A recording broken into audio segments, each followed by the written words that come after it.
kelas, selamat pagi. Hari ini kita kembali pada pelajaran kita kelas 12 IPA dalam pelajaran geografi. Masih bersama saya dengan Miss Eva Martina Hasibuan. Kali ini kita akan mempelajari yang namanya tenaga endogen yang ketiga. Ada yang tahu? Pasti ada yang tahu. Jadi, sebelum kita memulai pelajaran, alangkah baiknya anak-anak Miss kalian, marilah kita semua duduk, ya kan? Duduk untuk membuka classroom kita. Kita mulai belajar. Tapi sebelum kita memulai pelajaran, mari kita berdoa berdasarkan agama kita dan kepercayaan kita. Supaya apa? Supaya nanti pelajaran kita itu bisa lebih lancar, lebih termotivasi kembali, oke? Sebelum kita mulai, ayo semuanya murid-murid Miss, kita berdoa berdasarkan agama dan kepercayaan kita masing-masing. Doa dimulai. Doa selesai. Halo anak-anak Miss, apa kabar semuanya? Semoga kalian itu dalam keadaan sehat, semangat, dan serta tetap ceria selalu, oke? Karena gini, kalau kita semangat, ceria, pasti kita itu senang melakukan aktivitas, ya kan? Saat ini karena masih pandemi corona, kita masih belajar secara online, ya kan? Kita belajar daring, jadi untuk anak-anak Miss kalian, Miss berharap kalian itu tunggulah. Pasti ada masa corona ini akan berlalu, bisa kita nanti kembali lagi aktivitas belajar di sekolah. Pasti kalian itu pengen sekali belajar ke sekolah kan? Nah, udah topik kita kali ini tentang tenaga endogen. Dulu tenaga endogen itu adalah tenaga yang berasal dari dalam bumi, oke? Nah, kemarin kita sudah bahas tentang tenaga endogen. Yang pertama itu tektonisme, vulkanisme, ya kan? Yang ketiga seisme. Apa itu seisme? Kita lihat ini. Seisme, ya kan? Seisme ini adalah gempa, ya kan? Nah, seismologi itulah ilmu yang mempelajari tentang gempa-gempa bumi. Nah, kemarin kan Miss sudah bilang kalau Indonesia itu sangat sekali rawan terjadinya gempa bumi karena Indonesia dialiri oleh namanya Ring of Fire, ya kan? Yaitu cincin api. Jadi, kalau kita di lingkungan kita ini dialiri oleh cincin api, jadi kita itu banyak gunung api sehingga bisa mengakibatkan gempa bumi. Sudah? Nah, anak-anak Miss sekalian semua, semoga pelajaran kita kalian simak ya. Di sini kita belajar seisme. Seisme tadi adalah gempa, ya kan? Nah, kenapa gempa itu ada? Ya tadi itu, karena adanya tenaga dari dalam bumi yang bisa mengakibatkan pergeseran lempeng atau yang diakibatkan adanya pemrosesan magma tersebut, ya kan? Jadi agak berguncang. Nah, lihat di sini. Gempa itu ada beberapa macam. 1, 2, 3, 4, 5. Sudah? Ada pertama gempa tektonik. Kalau gempa tektonik itu gempa yang diakibatkan oleh adanya pergeseran lempeng. Ini gempa akibat pergeseran lempeng. Nah, kalau gempa tektonik itu sangatlah berbahaya, sangat lebih berhati-hati karena nanti bisa saja terjadi gempa susulan lagi. Makanya kita harus waspada. Kita harus bisa melihat kabar berita dari TV, dari HP, atau dari media internet lainnya, ya kan? Supaya kita bisa melihat, oh apakah nanti bakalan muncul gempa susulan yang dari gempa tektonik. Jadi kita bisa waspada, mengantisipasi untuk berhati-hati. Oke, kelas? Nah, kita ambil di sini contoh dari gempa dari tektonik. Itu pernah nggak kalian dengar cerita Danau Toba? Danau Toba itu, ya kan, Juga ini diakibatkan oleh pergeseran lempeng tektonik. Udah. Dan yang kedua tentang gempa vulkanik. Kalau gempa vulkanik, gempa yang berasal dari gunung api. Contoh kita ambil gempa apa? Gempa yang vulkanik kita ambil contohnya itu tadi Danau Toba. Sudah. Nah, Danau Toba itu di bawah dasar danau itu ada sebuah gunung. Gunung Toba. Sudah. Nah, ketika meletus dia, ya kan? Ini akibat gempa vulkanik, ya kan? Berasal dari gunung api. Ketika dia meletus, ya kan? Dia akan membuat sebuah cekungan. Makanya danau itu kan sangat luas karena cekungan, ya kan? Itulah akibat dari gempa vulkanik ini. Itu contoh kita ambil terbentuknya Danau Toba itu. Udah. Yang kedua, kalau yang ketiga gempa supervulkano. Dia ada dua ini. Tadi tektonik sama vulkanik. Inilah dikategorikan sebagai gempa supervulkano. Kalau namanya super pasti wah, udah hebat besar letusannya sampai ke luar negeri. Kita ambil contohnya tadi Danau Toba. Danau Toba itu, ya kan, itu diakibatkan oleh gempa supervulkano. Bisa dia dari gempa tektonik, bisa dari gempa vulkanik. Lihat, karena begitu besarnya peristiwa letusan, ini kalau nggak salah sudah pada zaman dahulu lah, kita belum ada. Nah, para ahli-ahli geografi itulah meneliti. Ketika mereka meneliti, rupanya tenaga gempa yang diakibatkan oleh supervulkano itu bisa sampai terimbas ke wilayah Inggris, Amerika, ya kan? Sampai ke Australia. Bayangkan, karena saking dahsyatnya, semua debu, semua guncangan akan terasa pada daerah Inggris, ya kan? Amerika, Australia, semua. Ya kan? Makanya kalau itu sudah terjadi supervulkano, orang-orang pada zaman dahulu sangat hati-hati, waspada, sangat takut karena takut nanti terimbas ke daerah wilayah mereka letusan akibat Danau Toba ini yang supervulkano. Tapi untung saat ini Danau Toba sudah menjadi wilayah kawasan yang sangat menarik bagi wisatawan. Makanya Danau Toba itu, ya kan, menjadi Pulau Seribu Surga. Karena kita lihat, akibat letusan-letusan itu, maka semua yang ada di Danau Toba itu pemandangannya ada situ air terjun, ada lagi situ batu gantung, ada lagi situ apalagi yang ada di kawasan-kawasan sekitar Toba sana, Parapat, ya kan, itu semua menjadi kepingan surga bagi wisatawan. Akibat itu tadi.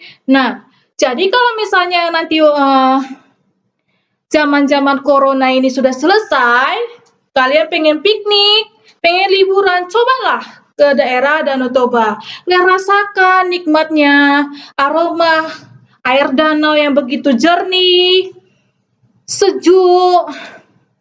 Pasti kalian seperti merasa, wah, kita ini sudah seperti di surga melihat aroma-aroma surgawi. Tapi surgawinya dunia ya, karena Danau Toba. Sudah? Nah, yang keempat, gempa runtuhan. Kalau gempa runtuhan itu, ya kan, ini akibat runtuhan yang ada di dalam gua. Kalau misalnya ada orang melakukan pertambangan dalam gua, pasti ada guncangan, apalagi mereka ngebor untuk hasil pertambangan. Jadi, kalau misalnya di dalam gua itu ada wilayah, ya kan, nah sekitar wilayah itu akan terimbas guncangan. Guncangannya sih tidak begitu dahsyat dari tektonik, vulkanik, ataupun supervulkano. Tapi dia ini hanya guncangan ya sekitar daerah itu aja, sebab dia itu mengebor. Jadi kalau mengebor hanya guncangannya hanya pelan, ya kan? Kayak kereta api lewat, ya kan? Kalau lewat kereta api. Nah, sekitar situ pasti agak berguncang. Karena apa? Ada laju berjalannya kereta api. Begitu juga dengan yang ada tentang gempa runtuhan ini yang akibat runtuhannya yang ada di dalam gua yang pertambangan tadi. Udah? Oke, kelas. Hari ini berikutnya gempa yang terakhir adalah gempa tumbukan. Kalau gempa tumbukan ini itu akibat jatuhnya meteor ke bumi. Sudah? Mungkin, ya kan? Kita belum lahir pada saat jatuhnya meteor ke bumi. Itu kalau nggak salah pada zaman purba yang pada masa kan ada zaman-zaman sejarah, ada situ prasejarah, megapolitikum, ya kan? Nah, saat itu ya kan, nenek moyang kita yang pernah hidup dan tinggal di bumi, pernah mereka merasakan adanya jatuhnya meteor ini. Sehingga jadi kalau meteor jatuh ke bumi kan ada mengakibatkan gempa. Nah, gempa itu kayak gempa terdahsyat. Apa? Gempa yang sangat lebar karena sangat kuat. Tapi gempa tumbukan ini yaitu aja hanya karena jatuhnya meteor, benda-benda angkasa jatuh ke bumi. Jadi guncangannya tidak sama dengan guncangan tektonik, vulkanik ataupun gempa super vulkano. Ini gempanya itu ya kan, dia hanya berguncang sampai 10 menit atau 12 menit saja, itu aja. Dan guncangannya itu pasti nanti kan kalau dua jatuh, pasti nanti bergetar, hanya bergetar di daerah kawasan itu aja gitu. Tapi dia tidak, misalnya kalau misalnya di wilayah lempeng Eurasia, kita ambil negara Eropa, misalnya ya, kalau jatuh meteor ke wilayah Eropa. Nah, di situ hanya wilayah Eropa saja yang terimbas gempa tumbukan, tidak terkena ke Indonesia, tidak terkena ke Amerika, begitulah. Makanya gempa tumbukan ini hanya bersifat di kawasan wilayah itu saja, karena itu hanya akibat jatuhnya meteor ke bumi. Itu tadi contohnya ya kan. Oke kelas, nanti ada sebuah PowerPoint yang Miss kasih. Nanti kalian ringkas, kalian baca dan kalian tulis ke buku, dan ada juga sebuah video. Jadi nanti kalian simak, saksikan, dan pelajari serta pahami nak, supaya apa? Karena kalau ada tugas-tugas ya kan dari yang Miss kasih mengenai pelajaran kita ini, ya kita harus bisa simak materi, kita tonton video tersebut. Oke kelas? Miss harap kalian semua sehat selalu. Semoga kita bisa berkumpul kembali ke sekolah dan semoga kalian itu mengumpulkan tugasnya ya, supaya apa? Nilai kalian itu ada, ya kan? Oke, cukup sekian dan terima kasih dan God bless you all. Dah. Halo, kita balik lagi ke dalam slide PowerPoint kita. Di sini bersama saya dengan Miss Eva Martina Sibuan dalam pelajaran Geografi kelas 12 IPA. Kali ini kita membahas tentang pelajaran gempa bumi. Nah, atau disebut dengan istilah kerennya seisme. Gempa bumi yang disebabkan oleh lempeng bumi terjadi jika lempeng ini bergeser, pecah, atau bahkan mencuat ke atas. Selain gempa, adanya tumbukan lempeng, itulah yang menyebabkan tsunami setelah gempa terjadi. Misalnya gempa dan tsunami yang ada di Aceh pada tahun 2004 yang lalu. Nah, di sini besar kecilnya gempa tergantung pada tekanan yang terjadi. Kalau misalnya tekanannya besar, maka gempa yang dihasilkan sangat besar juga. Apabila gempa yang dibuatkan tekanan yang kecil, maka akan terjadi gempa kecil. Oke, nak, di sini dalam gempa bumi seluruh dunia dihitung dalam skala momen magnitudo. Maksudnya di sini setiap gempa-gempa yang terjadi ada skala Richternya, ya kan? Itulah diukur dalam pantograf ataupun seismografnya.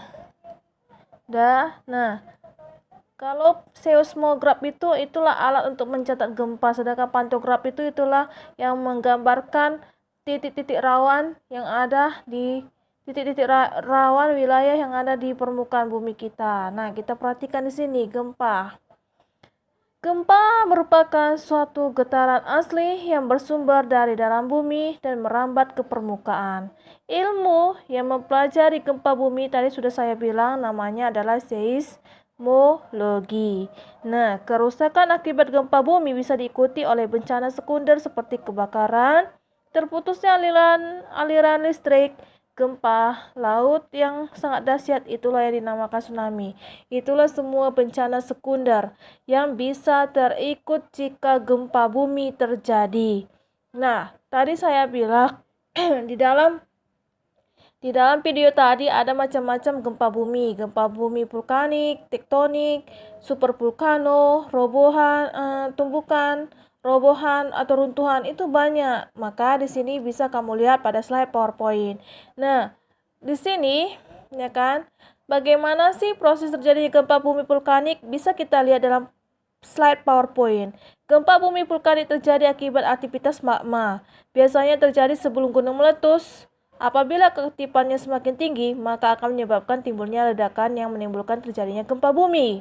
Sudah, itu hanya getaran tersebut hanya bisa terasa di sekitar gunung api aja, yang di sekitar wilayah, tidak bisa terikut ke wilayah lainnya. Sudah. Nah, kalau di sini ada proses terjadinya gempa vulkanik kan pada slide PowerPoint, di situ ada tipe-tipenya. Jadi bisa kamu lihat ada situ tipe frekuensi tinggi, frekuensi rendah, multifase, ledakan, dan tremor. Dapat kamu lihat, kamu baca sudah. Nah, selanjutnya yang kedua, pada gempa bumi tektonik itu disebabkan oleh adanya aktivitas lempeng tektonik tadi. Jika pergeseran lempeng terjadi, maka akan membuat ataupun menimbulkan suatu kerusakan atau bencana alam berupa gempa bumi tektonik. Nah, getaran pada gempa bumi tektonik ini sangat kuat sekali dan mampu menjalar ke bagian dalam bumi. Udah, gempa bumi tektonik ini disebabkan oleh pelepasan atau tenaga yang terjadi karena pergeseran lempengan plat tektonik, seperti layaknya gelang karet ditarik dan dilepas dengan tiba-tiba. Makanya dia akan terjadi pergeseran ataupun getaran. Udah.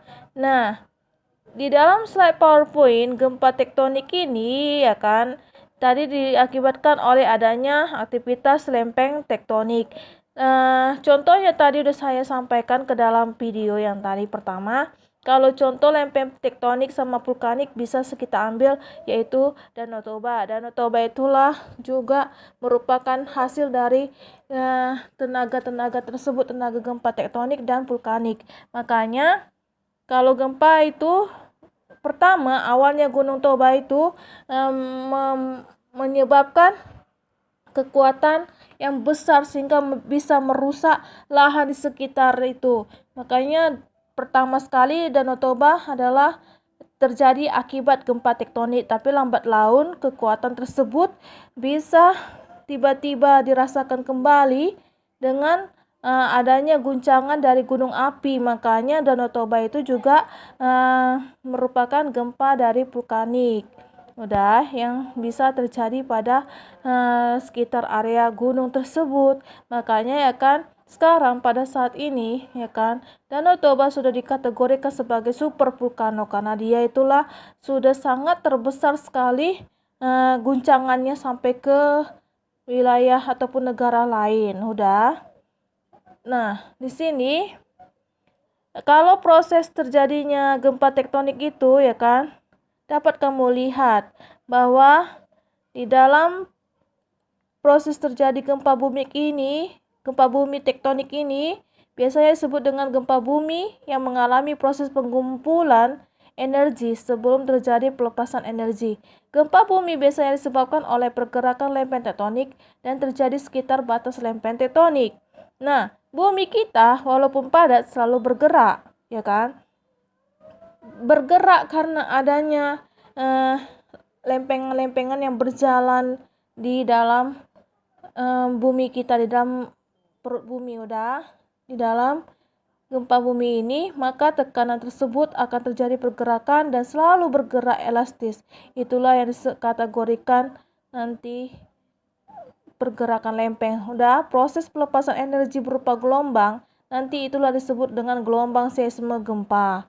Ya kan, yang sampai nanti ke dalam permukaan bumi, yang bisa saja merusak ataupun bisa saja menguntungkan. Tetapi kita lihat situasi. Udah. Nah, kalau di dalam gempa bumi ini, ya kan, gempa bumi tektonik pasti ada hiposentrum dan epicentrum. Kalau hipo itu titik pusat gempa yang ada di dasar laut, ya kan. Kalau epicentrum itu titik gempa yang berasal dari atas permukaan bumi. Makanya titik-titik gempa itulah harus kita tahu posisinya. Jika nanti titik gempanya itu mencapai ke arah laut, maka itu bisa menimbulkan tsunami. Itulah yang dikategorikan titik hiposentrum. Kalau dia titik gempanya tidak sampai ke laut, hanya di permukaan bumi saja, maka itu tidak akan menimbulkan tsunami. Makanya itulah epicentrum. Sudah? Nah, berikutnya gempa bumi runtuhan. Gempa bumi ini biasanya terjadi pada daerah kapur ataupun pertambangan, seperti saya bilang tadi. Jika ada orang yang melakukan pertambangan, pasti itu akan mengakibatkan adanya getaran. Getaran yang akibat runtuhan itu, yang pengeboran, misalnya pengeboran pertambangan. Jadi wilayah tersebut akan terjadi guncangan, tapi hanya sekitar daerah yang ada di dalam pertambangan, tidak terimbas ke daerah lainnya. Nah, di sini, ya kan, gempa bumi runtuhan biasanya dirasakan oleh warga sekitar. Benar, hanya sekitar itu saja. Misalnya daerah A melakukan pertambangan, ya kan. Nah, daerah A itu aja yang terasa getaran, tapi tidak termasuk ke daerah wilayah B. Maka gempa runtuhan ini tidak dikategorikan terbilang besar, tidak sangat dahsyat, melainkan itu sangat kecil lah. Udah. Nah, tadi kita berbicara gempa tumbukan. Gempa tumbukan ini adalah gempa akibat jatuhnya meteor ke bumi, ya kan? Seperti saya bilang tadi video pertama sekali. Nah, di sini gempa bumi tumbukan itu disebabkan oleh jatuhnya benda lain seperti meteor dan asteroid yang sampai ke permukaan bumi. Hasilnya getaran akan terjadi, ya kan? Itulah menyebabkan timbulnya kawah atau lubang di permukaan bumi. Bisa kalian lihat di situ, ada di slide PowerPoint. Jadi jika misalnya jatuh meteor ataupun asteroid, dia akan membentuk sebuah danau. Kalau misalnya gempa dari tumbukan meteor itu, ya kan, bentuknya akan menjadi lubang, yang akan membentuk lubang. Nah, jika misalnya lubangnya itu, ya kan, dialiri oleh air, maka itulah disebut nanti danau. Danau kecil itulah yang disebut dengan telaga kecil. Udah? Pada slide PowerPoint bisa kalian lihat juga, ya kan. Di sini ada namanya gempa bumi berdasarkan magnitudenya, magnitudo yang berdasarkan skala Richter. Dapat kamu lihat, ya kan. Di situ ada kelas gempa, kelas A, B, C, D, E. Nah, kelas A inilah kelas yang paling dahsyat yang bisa menimbulkan potensi tsunami. B juga sudah bisa menimbulkan potensi tsunami. C, D, E itu belum. Tapi kalau yang E ini relatif kecil, sudah. Jadi kalau yang bagian kelas gempa E itulah masih bisa kita selamat, udah. Nah, berikutnya di sini ada beberapa gempa yang menyebabkan terjadinya tsunami. Nah, bisa kalian lihat kalau di sini ada gempa bumi yang kedalamannya 0 sampai 30 km. Terus skala Richternya itu kurang dari 6,5. Gempa buminya pola sesar naik atau turun. Bisa kamu lihat sini. Itulah kalau gempa-gempa bumi yang bisa menyebabkan tsunami. Jadi, kalau sekitar kita wilayahnya berdekatan dengan laut, kita harus waspada. Lihatlah naik atau surutnya air laut tersebut supaya kita bisa tahu tanda-tandanya. Sudah, di sini ada tanda-tanda peringatan alam yang terjadi sebelum bencana tsunami menerjang. Kalian bisa membaca pada slide PowerPoint. 1. Tanah bergetar dan suara gemuruh ombak yang tak biasa. Sudah, di sini akan gempa bumi ini berpusat di dalam laut, jadi kita harus mendengar tanah-tanah apakah bergetar, apakah ada bunyi suara gemuruh ombak. Nah, jika bunyi itu berarti akan terjadi tsunami. Nah, jadi sebaiknya pergilah ke tempat yang paling tinggi. Udah, dalam PowerPoint berikutnya di sini yang kedua, air laut mendadak surut. Iya. Para ahli melaporkan bahwa tsunami yang mendekatkan bisa didahului oleh surutnya permukaan air laut. Iya, tiba-tiba, ya kan? Kalau air laut tiba-tiba itu surut dan kita lihat dari jarak jauh sana, air akan naik, itulah gelombang tsunami yang menghampiri. Jadi kita harus menghindari. Kalau misalnya kita di daerah pantai ataupun daerah laut, kita harus keluar dari sana dan carilah posisi yang lebih tinggi. Udah? Jadi tindakan apa untuk menyelamatkan dalam menjelang terjadinya tsunami? Di sini bisa kalian lihat, ya kan? Yang pertama itu adalah gini, jauhi ombak. Ya, karena kalau kita dekat dengan ombak, pasti kita akan cepat ditelan oleh air tsunami itu. Udah, menyimpan tas persediaan dalam keadaan darurat. Isi tas tersebut bisa menjadi alat untuk persediaan obat-obatan, air, baju, serta makanan yang cukup. Udah, itu harus kita persiapkan. Sudah. Nah, di sini juga kita harus bisa melihat kalau misalnya ada bangunan kokoh yang tinggi di dekat daerah pantai itu, kita harus segera hindari, apalagi dengan pohon-pohon, karena jika nanti itu terjadi udah di sini kan kalau misalnya tadi saya bilang jauhi pohon-pohon maupun bangunan tinggi itu kita hindarkan supaya apa? Supaya nanti kalau misalnya diterjang oleh semburan air itu biar jangan kena ke kita, karena kalau kita kena itu pasti kita akan bakalan cepat tenggelam dan mati. Jadi kita harus berhati-hati. Udah, bahaya tsunami itu dapat berlangsung selama berjam-jam setelah datangnya gelombang pertama. Jadi kita itu jangan selalu berpikir udah selesai lah tsunami ini, pasti gak akan terjadi, baliklah ke rumah. Jangan, kita harus berpikir, kita tunggu dulu instruksi, ya kan, apakah masih ada lagi gelombang tsunami yang kedua. Jadi kita harus waspada, jauhi itu semua. Udah. Nah, di situ kan di dalam slide PowerPoint ada situ catatan tsunami di Indonesia. Yang pertama, tsunami tercatat pertama kali pada tahun 416 yang ada terjadi di sekitar Laut Jawa. Nah, yang kedua, tsunami telah terjadi 13 kali pada tahun 1608 hingga 1690. Bisa kalian lihat, itu semua data-data yang sudah diapakan oleh tokoh-tokoh geografi dalam BMKG yang sering terjadi di wilayah Indonesia itu semua. Makanya sampai tahun 2018 pun juga sudah ada. Nah, belum lagi kita tahu akan tahun datang apakah masih ada tsunami atau enggak. Tapi yang namanya bencana pasti itu selalu ada saja. Jadi kita intinya pasrah, berserah, berdoa kepada Tuhan Yang Maha Kuasa supaya bumi kita ini dilindungi dari segala mara bahaya dan kita pun bisa diselamatkan oleh Tuhan Yang Maha Kuasa. Sudah, di sini tadi ada alat pencatat gempa yang bernama seismograf.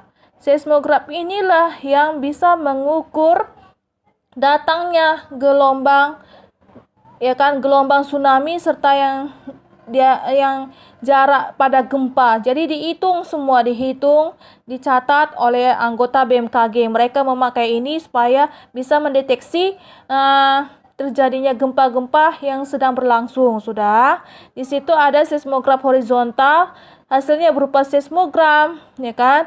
Ada seismograf vertikal. Sudah, bisa kalian lihat pada slide PowerPoint. Nah, apakah ada dampak gempa terhadap kehidupan? Pasti ada. Gini, besar kecilnya tingkat kerusakan gempa tergantung pada jenis gempa. Iya, benar. Besar kecilnya gempa dan tempat pusat gempa itu juga bisa mengakibatkan dampak. Jadi oleh sebab itu, ya kan, bangunan-bangunan yang sudah terkena gempa ataupun tsunami akan menjadi hancur, lebur, ya kan, dan banyak korban yang mati gara-gara bencana tersebut, ya kan. Itu dampaknya, itulah dampak dari segi negatif. Di sini bisa kalian lihat dampak positif negatifnya, ya kan. Kalau dampak positifnya bisa menciptakan alat teknologi pendeteksi gempa seperti seismograf atau seismogram, ya kan, itu semua. Yang kedua, dampak positifnya menjadikan kita peduli akan sesama. Iya, di sini kita bisa jadi relawan untuk membantu korban-korban yang terkena bencana. Itu semua. Habis terjadi bencana sudah selesai, ya kan? Apalagi gempa tektonik atau vulkanik itu nanti akan menjadi tempat pariwisata nantinya. Karena pasti kayak Danau Toba itulah, ya kan, jadi tempat wisata yang sangat bagus dan unik, makanya disebut dengan kepingan surgawi. Itu dampak positif. Dampak negatifnya ini membuat banyak orang meninggal, merusak fasilitas umum. Bisa kamu lihat, sudah. Nah, di sini juga ada mitigasi ataupun apa langkah-langkah kita dalam sebelum terjadi gempa bumi, persiapan apa? Pasti itu ada semua. Di sinilah. Tapi kalau sebelum terjadi gempa bumi, kita harus mengenali apa tanda-tanda yang akan terjadi. Kita lihat, itu udah kita harus tahu, ya kan. Baru sering-seringlah kita membuka internet, baru radio, supaya kita tahu apa berita mengenai bencana yang sedang terjadi. Udah. Nah, di sini ada apa yang harus dilakukan saat terjadi gempa bumi. Itu bisa kalian lihat jika berada di dalam ruangan, di luar ruangan, mengendarai mobil, ya kan, tinggal di daerah pegunungan, berada di pantai, itu bisa kamu baca pada slide PowerPoint. Jadi intinya kalau kita sedang terjadi gempa, ya kan, hindarilah bangunan-bangunan, ya kan, yang bisa mengakibatkan roboh supaya kita itu tidak terkena. Jadi kita harus berlindung ke tempat yang paling kokoh, yang paling kuat, yang bisa melindungi kita dari mara bahaya gempa bumi. Sudah. Nah, untuk sebab itu semuanya itu ada di tangan Tuhan. Jadi kita itu harus pasrah, berserah, berdoa agar bumi kita, agar dunia kita dan kita bisa dilindungi oleh Tuhan Yang Maha Kuasa dan selalu kita diberkati. Oke, nah, hari ini pembelajaran kita sudah selesai. Jadi intinya gini, kalau kita belajar tentang geografi apalagi gempa bumi ini, ya kalau misalnya di berita ada berita gempa bumi, jadi kita harus waspada, harus bisa lebih lagi mendengarkan berita, ya nak, supaya kita tahu, ya kan, apa-apa saja masalah yang gempa itu yang terjadi, apakah bisa berbahaya atau tidak. Makanya kita harus sering-sering mendengarlah berita-berita saat ini.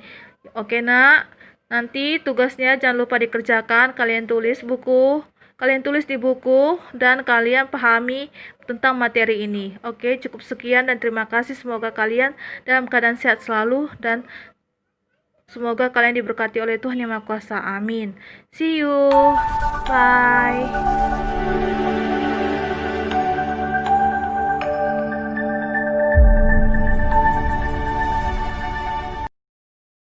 Sebelum mulai videonya, ada baiknya untuk kalian klik tombol subscribe dan klik juga lonceng notifikasinya jika kalian menginginkan video terbaru dari channel ini.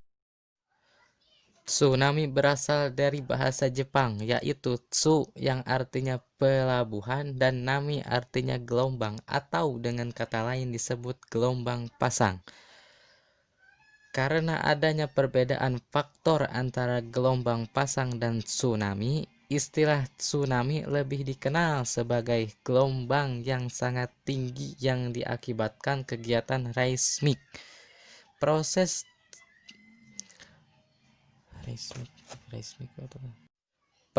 tsunami ini berawal dari gerakan vertikal pada lempeng yang berupa patahan atau sesar. Patahan ini menyebabkan dasar laut naik atau turun secara tiba-tiba, atau dalam fase ini dinamakan gempa bumi. Karena adanya gempa bumi ini, keseimbangan air laut di atasnya terganggu sehingga terjadinya suatu aliran energi air laut. Energi air laut ini berupa gelombang yang bergerak menuju pantai yang dikenal sebagai tsunami. Tapi tidak semua tsunami disebabkan gempa bumi, ada juga yang disebabkan letusan gunung berapi atau adanya asteroid yang jatuh ke laut, dan ada yang disebabkan oleh longsoran tanah.